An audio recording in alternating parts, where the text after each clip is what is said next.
Good morning.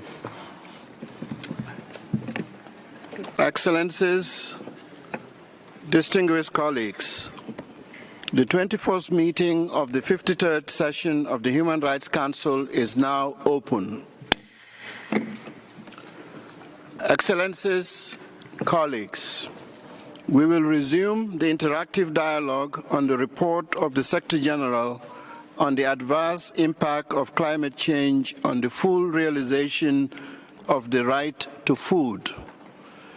Continuing with our list of speakers, I give the floor to the distinguished representative of Romania. You have the floor. Mr. Vice President, Romania aligns itself with your statement. We welcome the UN Secretary General Comprehensive Report and its recommendations to further the food system's resilience.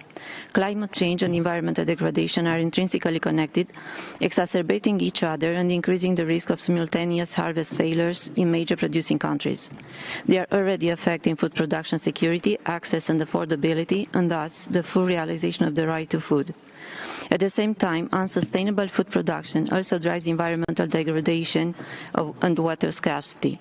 Effective climate actions and sustainable consumption and production patterns must be developed and implemented urgently. The multilateral system, together with all relevant stakeholders, especially the business sector, should decide and engage in coordinated measures in this respect. A rights-based approach to food systems transformation is imperative, as the first target of any climate action and nutritious food accessibility measure should be the rights holders. Women are the first victims of food scarcity, but children and older persons are also severely affected. The report mentions the armed conflict in Ukraine among the factors triggering the increase in the global food prices. We condemn the recent destruction of the Novakakhovka Dam and express concern over its massive damage scale, ecological disaster, crops affected by floods, irrigation system destroyed, and in the long run, possible rise in food prices. Thank you. Thank you. I now give the floor to the distinguished representative of Algeria. Thank you, Chair, for giving me the floor, and good morning to all. At the outset, thanks to the UNSG for his report 5347 on climate change and the right to food. My delegation takes note of the recommendations contained therein. Climate change is a major threat to right to food. This right can be affected in many ways, including by decreasing crop yields, making food production more expensive, and disrupting food distribution. The adverse impact of climate change on the right to food is disproportionately felt by the most vulnerable, particularly in Africa. It is therefore imperative to redouble our collective action under the UNFCCC to address climate change based on the principle of common but differentiated responsibilities in order to protect the right to food for all and to leave no one behind, especially those people living under colonial or foreign occupation whose rights are often completely denied. Accordingly, we request the UNSG to take into account the views of these voiceless peoples in its upcoming reports and studies pertaining to human rights and climate change. Thank you all for your attention. Thank you. I now give the floor to the distinguished representative of Botswana. Mr. Vice President, we thank the Secretary General for her comprehensive report. Indeed, climate change poses a serious threat to humanity and is increasingly becoming an obstacle to the full and effective realization of the right to food. The intensification of droughts and floods continue to result in decreased crop yields, which is detrimental to the livelihoods of rural populations dependent on agricultural production. We therefore wish to underline that the urgent action is needed in addressing loss and damage in the context of climate change to respond to the concerns of all affected countries. In that regard, increased international cooperation and assistance in the form of financial, technological, and capacity support to the developing countries in their mitigation and adaptation efforts is of utmost importance. For her part, Botswana ratified the Paris Agreement on Climate Change, which is a blueprint for concerted actions by countries to combat climate change and indeed to adapt to its effect. The enhancement of international cooperation and support, mitigation of climate change effects remains the viable option that can sustain livelihoods in order to advance the full enjoyment of human rights by all. Climate change mitigation measures undertaken by Botswana include the provision of drought-resistant seeds to farmers and the use of multiple hazard early warning systems to enable early detection of as well as advanced preparation of natural disasters. Botswana continues to implement such measures to combat climate change and its adverse impact in line with Sustainable Development Goal. I thank you, Mr. Vice President. Thank you. I now give the floor to the distinguished representative of the plurinational state of Bolivia. Gracias, vicepresidente. El cambio climático y la contaminación son hoy dos de los problemas más preocupantes que afectan la vida y los derechos humanos de las generaciones presentes y futuras. Mientras algunos países desarrollados hacen todo lo posible para evitar sus compromisos de solución a la crisis climática, los países en desarrollo están haciendo mayores esfuerzos de reducción de emisiones y pagando el precio de una crisis climática que todos los días deja sequías, inundaciones, huracanes, tifones, etc. La crisis climática nos priva de alimentos, destruye nuestra economía y genera inseguridad. Bolivia enfatiza la importancia de la contribución de los sistemas alimentarios al desarrollo integral de los países y de los pueblos para vivir bien. Para el país es esencial la producción agrícola local, campesina y de comunidades interculturales, entre otras. Estas componen lo que conocemos como el sistema de producción alimentario basado en la agricultura tradicional, por lo que coincidimos con lo mencionado en el párrafo 16 del informe del secretario general. Asimismo, acogemos con agrado que el informe haga referencia a la importancia de la Declaración de las Naciones Unidas sobre los derechos de los campesinos y de otras personas que trabajan en las zonas rurales. Este instrumento, promovido por Bolivia junto a varios países y sociedad civil, reconoce el derecho a una alimentación saludable y culturalmente apropiada, producida mediante métodos ecológicamente razonables y sostenibles. En este sentido, creemos urgente avanzar en la implementación de este instrumento, ya que las y los campesinos y otras personas que trabajan en las zonas rurales proveen la mayor parte de los alimentos para la atención de las necesidades del mundo y, como señalado en las recomendaciones del informe, son contradictoriamente las personas más expuestas a sufrir inseguridad alimentaria y hambre. Muchas gracias. Thank you. I now give the floor to the distinguished representative of Cyprus. Mr. Vice President, Cyprus would like to express its appreciation to the United Nations Secretary-General for reporting on this highly critical issue. We need to collectively work towards creating the conditions where the right to food can be fully realised. As the report demonstrates, food security that was already deteriorating due to several factors, including economic shocks linked to the COVID-19 pandemic and high food prices, is compounded by the adverse impact of climate change. Furthermore, together with other factors, as also noted in this report, the Russian war of aggression against Ukraine has contributed towards food inflation.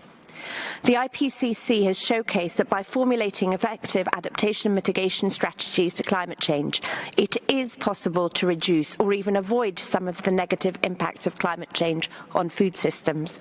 Many, if not all of these strategies the IPCC recommends, and as pronounced in the Secretary-General's report, are in fact ones that are based on respecting, protecting and fulfilling human rights. How can states best ensure that climate mitigation and adaptation efforts do not adversely affect human rights and, in fact, are based on a human rights approach? Thank you. Thank you. I now give the floor to the distinguished representative of Nepal. Thank you, Mr. Vice President. My delegation thanks the Secretary General for his report. Nepal is one of the most vulnerable countries to climate change due to its fragile geography.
diferenciadas. Deseamos consultar qué ejemplo de buenas prácticas nos puede compartir para garantizar la responsabilidad de las empresas como componente clave de esta transición. Muchas gracias. Thank you. I now give the floor to the distinguished representative of Bangladesh. Vice President, Bangladesh takes note of the Secretary General's report on the adverse impact of climate change on the full realization of the right to food.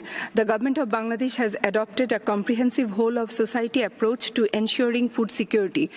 Our Constitution recognizes access to food and adequate nutrition as a fundamental human right. We have adopted several policies in line with the SDGs of ending hunger and achieving food security by 2030. Despite remarkable achievement in agricultural productivity, our food security is facing challenges from climate change. Sea level rise and coastal erosion would put 17% loss of land surface and 30% loss of food production by 2050 in our country. To tackle the challenges, the government has already undertaken initiatives to mainstream climate change adaptation into National Development Plan as a key plan. As a global leader in adaptation, we are working on climate resilient agriculture and food systems. We have been funding research on crop types that are capable of withstanding both salinity and drought. Mr. Vice President, with a view to transitioning to sustainable food systems, the developed countries and international organizations, particularly the IFIs, must come forward to support the developing countries, in particular the net food importing ones, with finance, technology and capacity building programs aiming at simultaneously addressing the climate crisis and safeguarding the right to food. I thank you. Thank you. I now give the floor to Uganda via Zoom.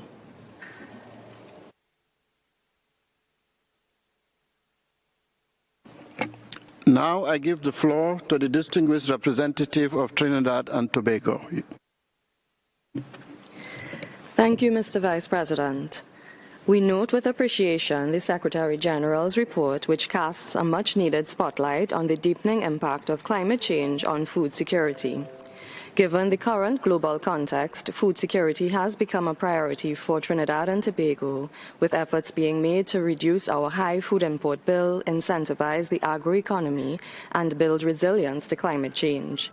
Notably, as a small island developing state, these efforts are often stymied by 1. Our increasing vulnerability to adverse weather events and slow onset issues such as sea level rise, 2. Global conflicts and the resulting volatility of international commodity prices, and 3, the lingering effects of the COVID-19 pandemic. As a result, we have recognized the need for enhanced international cooperation in order to strengthen national resilience to these global shocks. One such example is a project being done in collaboration with the FAO on improving the monitoring system for climate change impacts on the agriculture sector in Trinidad and Tobago. In closing, Trinidad and Tobago echoes calls for increased climate financing, particularly for adaptation and loss and damage, as well as continued technical cooperation and capacity building as we align the transformation of our food systems with national climate action. I thank you. Thank you. I now give the floor to the distinguished representative of Mexico. Gracias, señor vicepresidente. Agradecemos a la Oficina del Secretario General la presentación de su informe.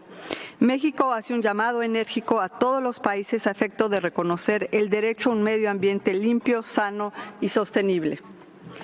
Consideramos trascendental que exista congruencia entre lo que los Estados promovemos en este Consejo de Derechos Humanos y aquello que fomentamos en otros foros de Naciones Unidas, como la COP de la Convención Marco sobre Cambio Climático. México continuará defendiendo los más altos estándares en los foros de cambio climático, incluyendo un enfoque basado en derechos humanos para la acción climática.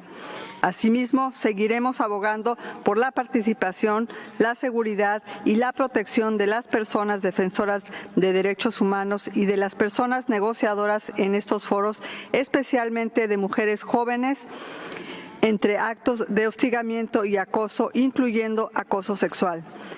Nos pronunciamos en contra de cualquier forma de violencia, incluida aquella motivada por razones de género.